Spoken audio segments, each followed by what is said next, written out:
Howdy all, Wendy here from Beyond Chronic Disease, and also the author of Whole Foods, The Facts, the book behind me, My Life from Chronic Disease to Wellbeing.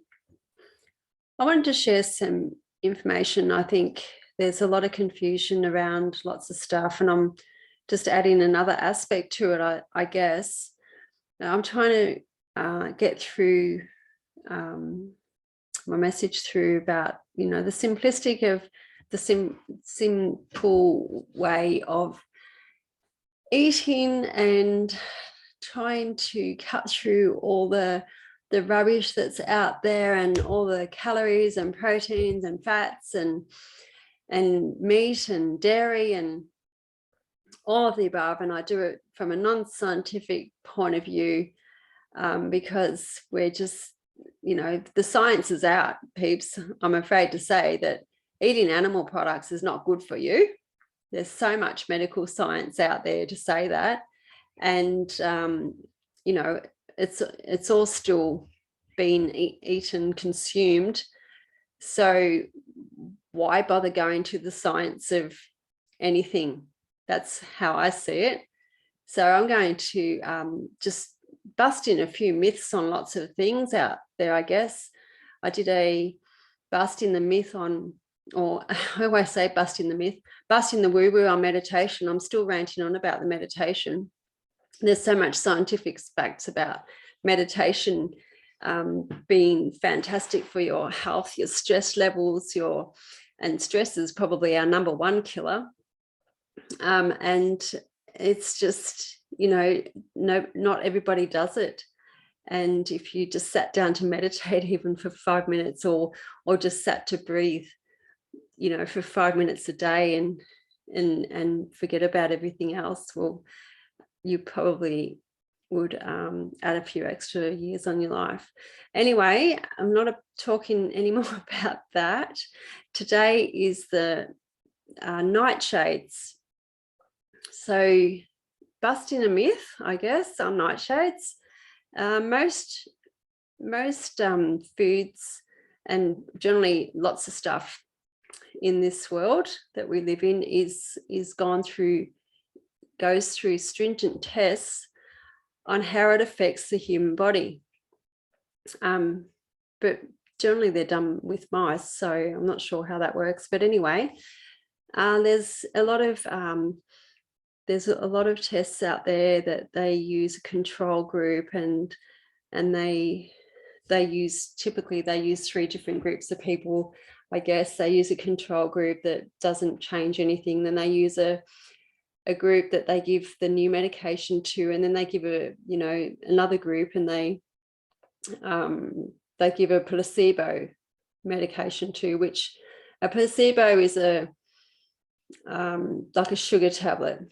Doesn't do anything, but even the science has proven that, even because the people in these groups, they don't know whether they're getting the real medication or not, and science has proven that the people that are not getting the real medication in these control groups actually feel better and get medically better results as well, because they believe that they're getting the treatment that they want it.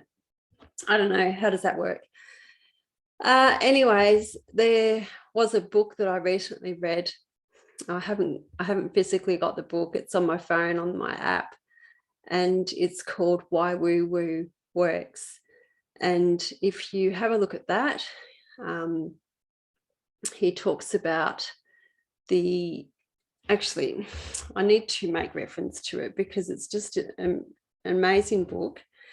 And it came up on my Facebook through Audible, and I don't even have Audible. So I just believe that everything comes up for a reason. So Why Woo Woo Works, it's by David R. Hamilton. He's a PhD. And what I know about him is he used to work in the pharmaceutical industry, and now he doesn't. And he writes all these books about different complementary therapies. So he has a section in that book about placebos and nocebos, and I know it's weird, hey? And all the different control groups and how everything affects people and all the scientific data and so forth. It's quite incredible. It's quite incredible to read that when you sort of had a feeling that things like that happen anyway. So what I want to make reference to is nightshades. So I haven't seen any of these control group facts about nightshades and inflammation. So nightshades have been a big one in creating apparently inflammation in people's bodies. They have, this thing that they can't eat nightshades, and nightshades are, I'll give you the most common ones are white potatoes, tomatoes, capsicums, bell peppers, however you choose to say that, and eggplant. That's the four most common. I mean, you can put tobacco in there if you want. It's the four most common ones that we probably eat in this society today, especially white potato. Who doesn't love white potato? So we know that, oh, well, maybe you don't. Like, I keep forgetting that not everybody knows the same things. So if you've ever heard of green potatoes being toxic to eat, maybe you've heard of that. Well, that's because these nightshades contain a chemical component called solanine. And nightshades, typically there's some other plants in the nightshade. There's actually some plants in the nightshade family they're actually quite toxic. So yeah, unfortunately, sometimes the food that we eat they're all in the same family as toxic plants as well. So sometimes it gets a bit scary if you know all of that to actually consume certain products. But rest assured, if you're not eating potato leaves and the tubers where they grow from under the ground, well, they grow from under the ground, the tubers grow outside above the ground. If you're not eating them or eating green potatoes, then you probably won't be subject to solanine toxicity, which can happen if that's what you eat. So don't eat that, please. It's the only time I'll probably tell you not to eat something, other than, yeah, I think that's probably the only time I'll ever tell you not to eat anything, because you can eat whatever you want as long as it doesn't create chaos in your body. Anyway, so getting back to the nightshade. So typically people say that they're allergic to nightshades. Look, there's so many reasons, or intolerance to them. And there's so many reasons. So you may have been to I will say kinesiologist, because they do muscle testing on certain foods, and it's very amazing how that works too. So you may have been to these different complementary therapists, and they've said, no, your body is intolerant to that. And I completely get that. That's cool. But when you haven't been to there and you get told that you could have an intolerance to nightshades because you've got inflammation in your body, I would probably investigate that further. So with the inflammation in the body, that can be created by some nightshade vegetables. But then just bear in mind that just because one may create it, or two, it doesn't mean that you have to eliminate the whole lot. But like I said, it just depends on how it affects your body. So I'm trying to, I don't know about busting the myth, but trying to make you aware that, not everything is the same, has the same impact on you. I know a few people that have actually had, inflammation of joints through eating tomatoes. So is it the acidity in the tomatoes? Could very well be. Is it because they've got, high chemical composition of other compounds in their body that the tomatoes are reacting to?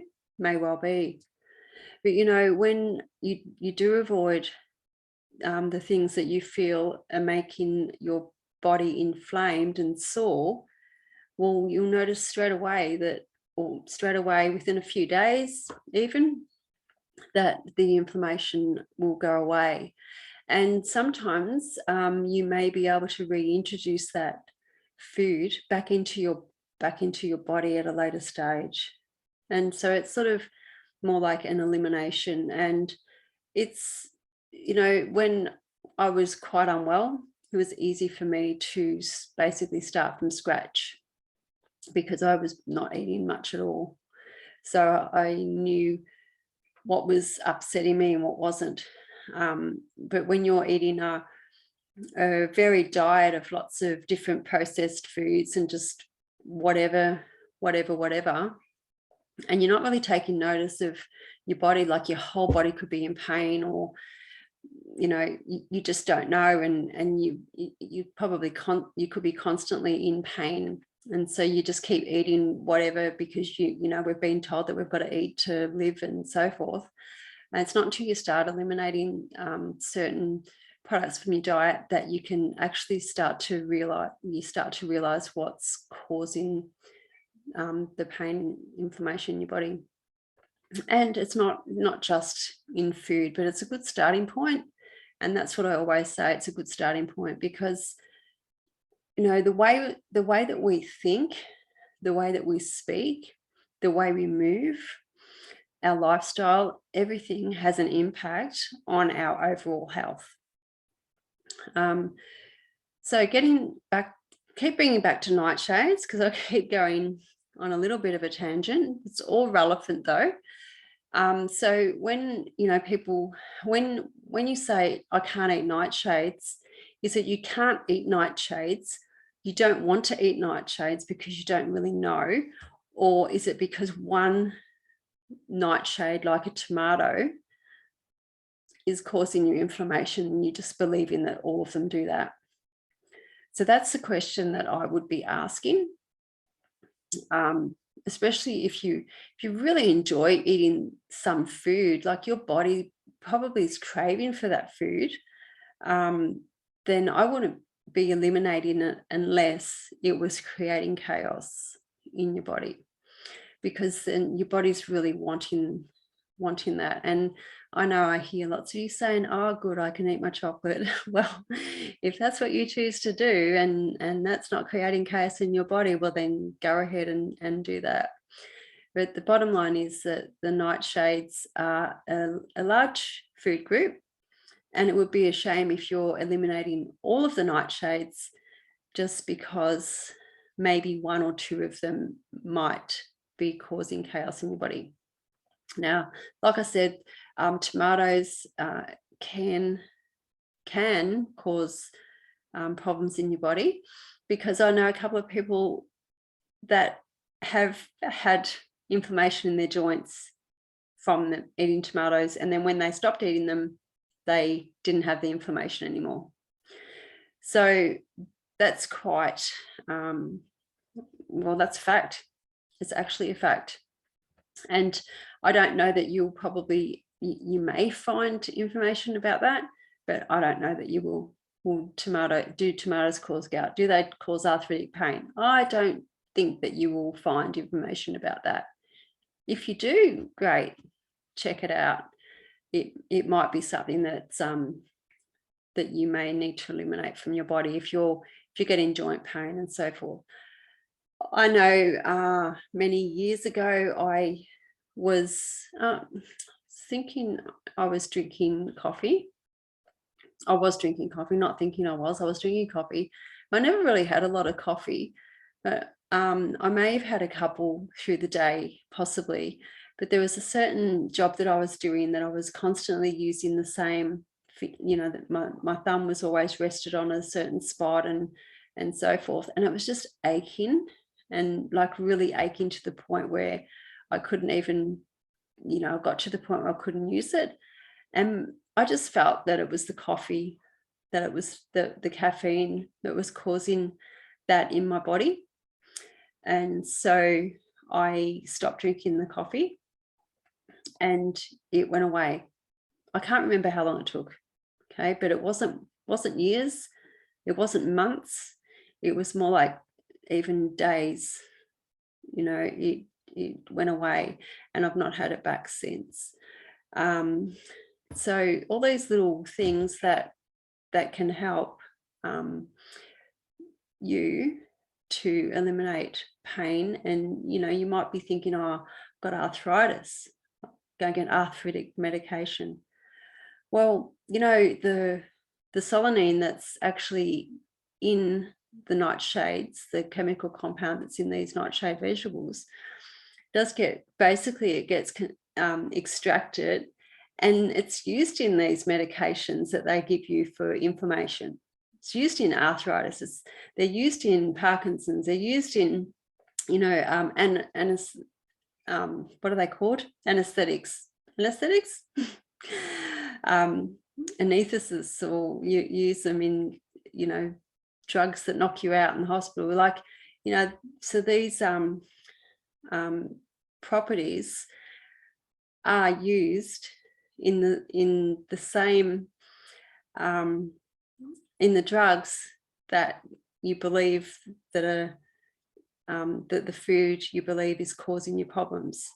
So it seems a little bit funny to me that, if you've got like arthritic pain, for just say, and then you're getting the arthritic drug, and it could be just the tomatoes or potatoes or caffeine or something that's causing the problems, and you're not really getting to the root cause of the disease, if that's what you want to call it dis-ease, because it's discomfort in your body. So if you so that's basically, that just treats the symptoms. So I know when I wrote my book behind me that I was diagnosed with Crohn's. That was the number one thing. And when I was on the medications that they gave me, which were, I don't know, I guess they were steroids. So solanines, the compound that they extract actually used in steroid tablets and creams and stuff. They weren't really eliminating the pain, and they were giving me more symptoms of other, they were giving me more physical symptoms. So I actually got scared. So I sought other alternatives. But that's when I really came to terms with really knowing my body. And if you've got my book, I have a whole chapter on knowing my body. Was called Know Your Body. And I really believe that when you learn to sit and be present with your body, that you will probably iron out a lot more of your discomfort than you could possibly imagine. If you've been diagnosed, that's unfortunate, but it's a starting point. It's a starting point for you. If you want to get better, if you don't believe that you can, if it's terminal or whatever, I still believe that eating a whole food diet, eliminating lots of things from your diet, will make you generally feel better. And also, like I said, that's just a starting point. It really is.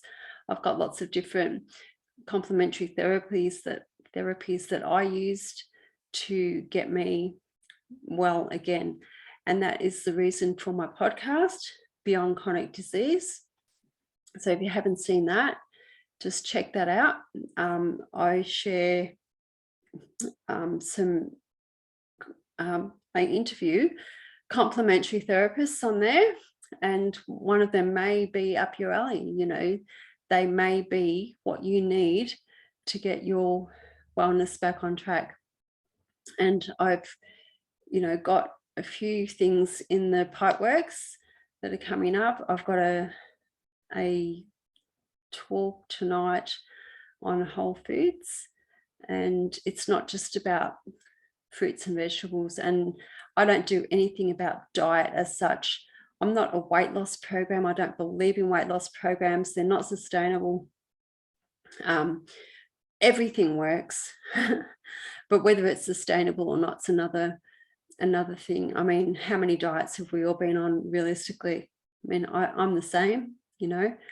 Let's start looking at our health as something completely different, instead of looking at it from that's good for you, that's bad for you, this is what you have to eat, this is what you shouldn't eat, this is what will put weight on, this is what will take weight off. Let's look at it from a different angle, and then, you know, everything will probably most likely fall in place a lot easier for you. And that's what I'm trying to instill as well, just ease with your life, instead of worrying or trying to think of what you need to have in your diet every day in regards to how much protein you have to have and how much carbs and fats and what to avoid, and what, you know, like I just said, it's quite overwhelming. So the nightshades, back to nightshades. I do know it's a fact that tomatoes can cause aches and pains in your body. So if you're experiencing aches and pains in your body right at this minute, and you're eating lots and lots and lots of tomatoes, just take them out of your diet. And when I say diet, I mean take them out of what you consume every day, and see if you notice any changes, and see if you if that resonates with you. If you're sitting there thinking, I've got a bit of ache and I feel like it's that tomato I ate, or I feel like it's because I've had too much caffeine, or, you know, that's probably the little whispers from your body telling you that that is so. So we start listening to the little whispers. Just because one particular item from a food group is causing chaos doesn't mean you eliminate all of them. Like, I know with milk, for example, yes, I'm the first person to say I love my full cream, as natural as possible milk. We used to have a cow, and that was the best milk ever. I will have to point something out to you in a moment with that. Best milk ever. Love it in my cup of tea. Yes, I have tea. There was a time where I didn't have any caffeine, and I mean, honestly, I'm a bit like an Energizer bunny now. You wouldn't want to see me when I've got no caffeine. I'm super energized because it does. Would you believe that you take caffeine out of your diet and you actually have more energy than when you put it in? That's a fact. Anyway, so there you go. That's an interesting one, isn't it? So getting back to the cow. So when we had a cow, my husband had no intolerances to that milk whatsoever. But from the milk that we buy from the supermarket that's put in a plastic bottle, intolerance is big time. And I know there's about 200 different milks out there. You've seen that ad on TV about the guy goes into the shop to buy milk, and she says, which milk? And she goes into light milk, fat milk, all of those milks. Well, I'm sorry, but I'm the first one to say I have full cream Australian milk from, you know, the best source that I can possibly have. And I don't care how much it costs, because in all of the dairy and the animal products that may not be, you know, good for us, scientifically proven, if that's what I'm going to have, I'm going to have the best that I can have, because I don't believe in highly processed sources of anything.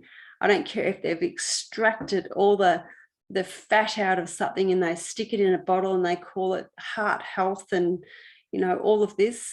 I just have a look at the sugar content and see how you go with that. That's, you know, typically what they add to a lot of these products to make them taste better, and so much more. Anyway, so I'm going to leave it with that. I've babbled on enough, I guess. So nightshades, there hasn't been really any scientific evidence realistically about causing inflammation in your body, but just because there isn't any scientific evidence doesn't mean that it's not true for you. And even if there is scientific evidence, it doesn't mean it's true for you. So please just be more present with your body and really feel what is true for you. Because if you're sitting there thinking like I was when I was, you know, on the medication and I was getting physical symptoms, and I'm sitting there and I'm thinking, I don't think this is good for me. Well, then that is not good for me. So if you're in my situation or not, but if you're sitting there and you're wondering about whether it's a medication or a whole food or a nut or a seed or, you know, a shampoo or soap or anything that you're using, that you feel is may be creating chaos in your body, then stop. That's what your body is telling you. Stop using it and just see how you go. You know, it's not going to harm you by stop having, you know, you stop having, I don't know. Well, you need to have water. You have to have water. That if you stop eating potatoes or tomatoes, or, you know, you stop eating meat, or, you know, you're not going to have a protein deficiency or a carbohydrate deficiency or a fat deficiency. You're not going to have any of that, you know. So it's not going to harm you if there's a couple of things that you believe that are interfering with your body and what it's requiring. So listen to the whispers. I hope it hasn't been too confusing for you. I have said a lot of stuff here. I'm a little bit passionate about it. I'm sorry, I mix up a little bit too much. But yeah, just nightshades. So the quick takeaway is, just because one food, one item from a food group is causing chaos in your body, it doesn't mean that you necessarily have to eliminate all of them. But please seek out your therapist, your whoever, you know. I like kinesiologists, muscle testers. They really get to what does interfere with your body and so forth. And there's different blood tests you can take and so forth. But you know, whatever floats your boat. And tune into my podcast, Beyond Chronic Disease, at 6:30 every Monday morning. And there may be a complimentary therapist on there that really gels with you, that you'd like to get in contact with. So I will say goodbye for now. And I hope you enjoy this. I hope it's been a contribution to you. And I'll be back with something else next week. Okay, bye.